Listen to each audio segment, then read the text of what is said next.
Yesterday I had just finished, I'm the freshman baseball coach at Peters Township High School, and I had just finished coaching the game, so I was, like most coaches, I was thinking about the game and my mind was racing, and then all of a sudden I got a text message from my friends down in Florida who work with me in my foundation. They do all of our graphic design work and all of our posters and concourse signs, and they said, "Is it true Gina DeJesus found and is okay?" And I said, "I don't know. Let me find out." And so I Googled it right away, and it came up on my phone that it was true. And so I was at the varsity game for Peters Township High School. As you Google it and you see it, what's the first thing in your head? The first thing in my head was, it was like a new day. It was like I had just done the majority of my day. Then all of a sudden it was like, this is a new day. And it was like the sun was up, and so I immediately called Nancy, who's the mother of Gina DeJesus, and I called her, and she picked up the phone and said, "Hi, Dennis," and I said, "Hi, Nancy," and then she said, "Dennis, are you okay?" And I said, "Yes." "Nancy, are you okay?" And she said, "Yes." And then we both just started laughing. I mean, we were laughing. It was like laughing, crying probably for a while. And, I just said, "Congratulations," and, you never gave up. And she just thanked me profusely for, working with them over the years. And it's been a lot of years. And, she just said, "God bless you." And I said, "God bless you and your family." And then I just said to her, "You're probably getting 1,000 phone calls right now." And I didn't realize it was already, nonstop on like cable news. So she said, "Yes, we're getting 1,000 phone calls." But, she just said, "Let me call you in a couple days." And so I just left it at that. You think you'll reunite and meet her? Oh, yeah. Well, we've been working with their family now, I guess since maybe 2005. I've been featuring Gina's picture, and we also featured Amanda Berry quite often, but we were just 3 weeks ago, we were at the Cleveland Cavaliers game, and we did a halftime event where we were there with the entire family of Gina DeJesus, and we had all of the profiles of all of the missing children from Cleveland up on the big screen, and that was just on April 12th.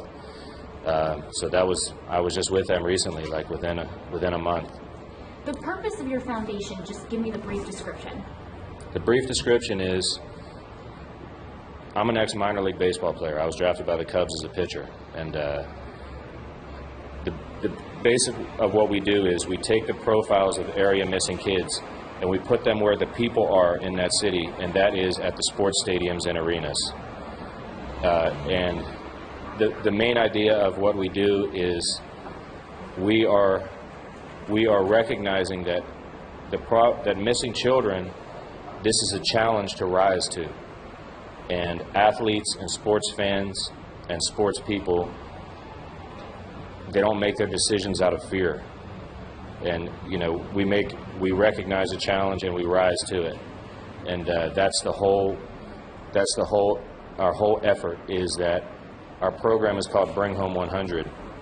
And we're the first ever to set a number goal, that we're going to raise awareness for missing children until 100 of them that we feature are found and brought home. And yesterday we got numbers 17 and 18. Those are, Gina and Amanda are the 17th and 18th missing children that we featured in sports stadiums and arenas that have been found and brought home. So we have 82 to go. The name of the actual fund, give me the full name. The name of our nonprofit is the BairFind Foundation. That's just my last name, Bair, and then the word find, like find a missing child. Why did you decide this foundation with missing children? What was your attachment?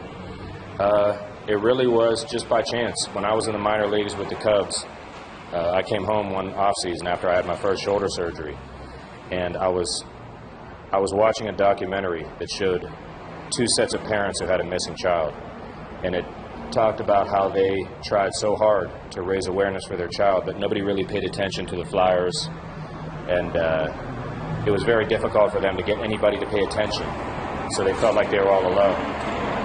And then I was going through all of my old paperwork, and I found an autograph 8x10 to me from Rocky Bleier, obviously a famous Pittsburgh Steeler from the 70s. He gave it to me when I was in first grade, and it struck me that I had just watched this show about pieces of paper with photos that are thrown away, and here's a photo that I would never throw away. And so I was a minor league pitcher, and I signed autographs all the time, so I got the idea to put the picture of a missing child in the corner of the team posters. That's how we first started featuring Gina, was with minor league baseball teams all over the Northeast and the East on their team poster night. Forgive me for going long. I'm just asking a lot of questions because Okay, I that's think I okay. might use you again at 11. All right. But my last thing, yesterday's news and that feeling that you had, that's just got to be this internal boost of knowing that there's always hope. Yes, that's what it is. It's, you know, I'm not the story here, obviously. I don't know if America is going to get to know Gina DeJesus' family over the coming weeks and months, but, I mean, if they do, America will be better off, because you've never met a more positive, when you're around their family, you just feel good. They're just great people. They said from the beginning, our daughter is still alive. They said with 100% certainty, our daughter is alive, she will be found.